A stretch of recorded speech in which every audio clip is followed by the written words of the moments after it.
My life revolved around my demanding job as a neurologist, leaving little time for romance. Each day was consumed by patients, charts, and endless rounds. It was fulfilling but left no room for anything else, especially dating. I had resigned myself to this routine, thinking my life would stay the same forever. One day, while grabbing a quick coffee in the break room, my cheerful coworker Nathan walked in with a bright smile. Nathan was always in a good mood, no matter how stressful the day got. "Hey, Addison," Nathan said, leaning against the counter. "How do you feel about blind dates?" I laughed, almost spilling my coffee. "Blind dates? Nathan, you know my schedule. I barely have time to eat, let alone date." Nathan chuckled. "I know, but hear me out. My friend Jake is a great guy. He's kind, funny, and I think you two would hit it off. What do you say?" I paused, considering it. I hadn't been on a date in ages, and the idea of meeting someone new was intriguing. Plus, Nathan seemed genuinely excited about it. "Okay, then," I said, smiling. "You've convinced me. When's this magical date happening?" Nathan's face lit up. "Really? How about next Tuesday night? It's the only evening that works for both of you." Next Tuesday. I mentally checked my calendar. It was one of the rare nights I didn't have a late shift or any other commitments. "Next Tuesday works for me," I said. "Let's do it." Nathan grinned. "Great. I'll set it up and text you the details." "You won't regret this, Addison," he said with a wink. "We'll see that." I laughed and finished my coffee quickly. As I walked back to my office, I felt both excited and nervous. It had been so long since I had gone on a date. My life had become a routine of work and more work, with little time for anything else. But maybe this was what I needed, a chance to step out of my comfort zone. The rest of the day flew by in a blur of patient consultations and medical charts. But in the back of my mind, I kept thinking about the upcoming date. Maybe, just maybe, this blind date with Jake would be the start of something new. On Tuesday night, I arrived at the quaint restaurant Nathan had suggested. It was cozy, with dim lighting and a warm ambience that immediately put me at ease.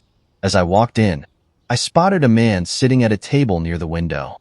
He looked up, smiled, and waved me over. "This must be Jake," I thought to myself. "Addison?" he asked as I approached the table. "Yes, and you must be Jake," I replied with a smile. We shook hands, and I took a seat. Almost immediately, the waitress came over to take our drink orders. "I'll have a glass of red wine, please," I said. "I'll have the same," Jake added. As the waitress left, we started chatting. Jake was easy to talk to, and I felt my initial nervousness melt away. "So, Nathan tells me you're a neurologist," he said, looking genuinely interested. "That must be a challenging job." "It is," I nodded. "But I love it. What about you? What do you do?" "I'm a graphic designer," Jake replied. "I work freelance, so my schedule is pretty flexible. It's a lot of fun, especially when I get to work on creative projects." Our drinks arrived, and we ordered appetizers, stuffed mushrooms, and bruschetta. As we nibbled on the delicious food, we continued to talk about our lives, hobbies, and interests. "I love hiking and photography," Jake said, taking a sip of his wine. "There's something about being in nature that's so refreshing." "I've always wanted to get into photography," I said, "but I never seem to find the time. Maybe you could give me some tips?" "I'd love to," Jake said with a smile. "It's all about finding the right light and angle." As the evening went on, I found myself more and more charmed by Jake.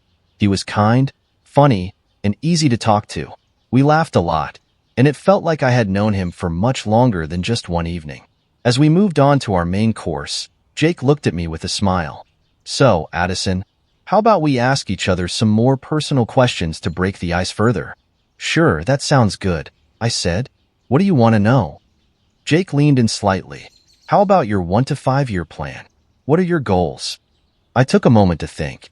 "Well, I hope to advance in my career as a neurologist," I began. "Maybe get promoted to a senior position. I also want to decorate my apartment. It feels too plain right now.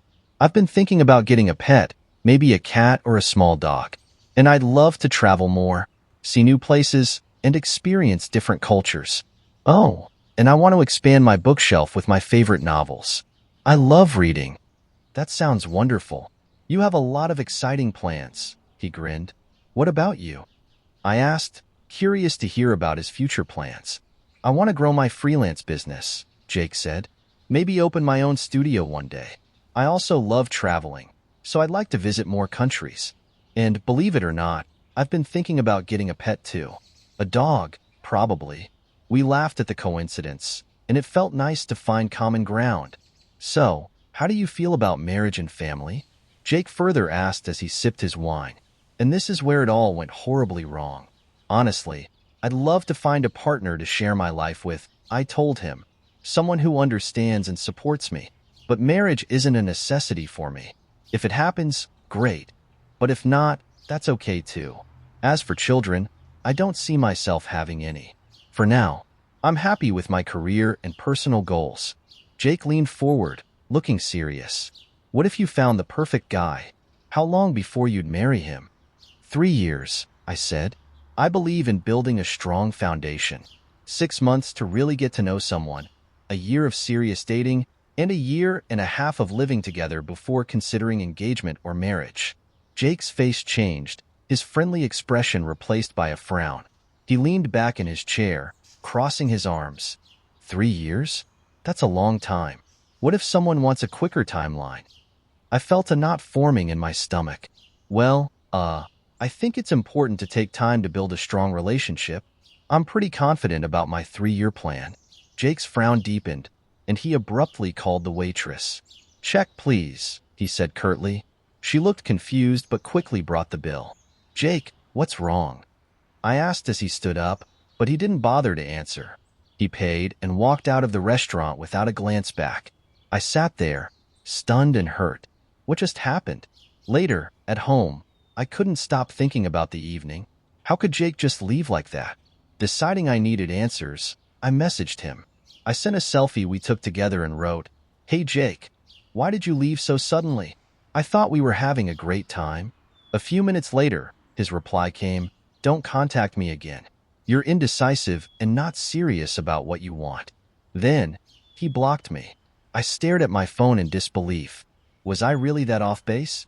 The next day at work, I noticed Nathan giving me strange glances. Gathering my courage, I decided to confront him. Nathan, what did Jake tell you? You know why he left, don't you? I asked, trying to keep my voice steady. Nathan looked uncomfortable and shifted on his feet. You messed it up, Addie, he said. Jake told me you were wasting his time. He wanted something serious. He was looking for marriage, and you weren't the best person for him. Sorry, I gotta go. I couldn't believe it. During my lunch break, I called my best friend, Sophie. Hey, Addison, how did the date go? Was the first thing she asked. I sighed, feeling the weight of the evening pressing on me. It started great, but then it ended terribly. Jake left abruptly after I talked about my 3-year plan, and then he blocked me when I asked him why. Sophie's eyes widened. He did what? That's ridiculous. What exactly happened? I recounted every detail, my voice trembling slightly as I relived the evening. When I finished, Sophie shook her head. Addison, being honest about your expectations is important. If he couldn't handle that, it's his loss. I can't stop wondering if my 3-year rule is really that strange, Sophie. I admitted, my voice breaking a bit. Not at all, Sophie said firmly. Everyone has their own timeline and needs. What matters is that you stay true to yourself. If he couldn't appreciate that, he wasn't the right guy for you.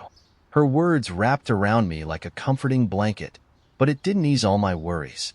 Was I wrong to be upfront about my expectations? Should I have kept it to myself? All I know is that being honest about what I want is important, even if it means losing a date like Jake. What would you have done?